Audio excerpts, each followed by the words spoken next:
राज्य में पढ़ुवा स्कूल छात्र छात्री लगी आसीगला बड़ खुशी खबर 5,000 टका मिल हाथ खर्च। एने मुख्यमंत्री मोहन चरण माझी जारी कले बड़ घोषणा। क्यों माने पाइबे कौन रही अपडेट जानिबा ता पूर्व वीडियो को लाइक करंतु, सब्सक्राइब करन थिले एबे सब्सक्राइब करी पाखर थिबा घंटी चिन्ह को दबाई दिंतु। देखंतु अधारू पाठ छाड़िथिबा जनजाति संप्रदायर छात्र छात्री को पुणी स्कूल को फेराई आनिया पई मुख्यमंत्री मोहन चरण माझी सरकार नुआ योजना प्रस्तुत करिसेंती।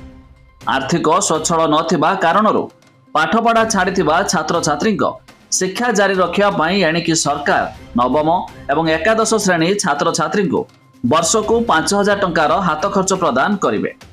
एहा द्वारा राज्यर 3 लाख रु अधिक छात्र छात्री उपकृत होई पारियो बोली विधानसभा रे गुरुवार स्वास्थ्य और परिवार कल्याण मंत्री मुकेश महालिंग सूचना प्रदान करिसेंती। तबे शहीद माधव सिंह योजना अंतर्गत यह आर्थिक सहायता प्रदान कराजियो बोली मंत्री मध्य कहिसेंती।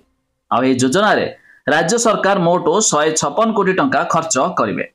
तबे 8 रु 9 को जाउथिबा छात्र छात्री एवं 10 रु 11 को जाउथिबा छात्र छात्री को ए सहायता जोगाई दियाजियो बोली मंत्री मध्य सूचना दैछंती। तबे अधिक जानिया पई वेबसाइट रो लिंक आमे डिस्क्रिप्शन रे दैछु, आपण माने जाई मध्य चेक कर दे पारिबे।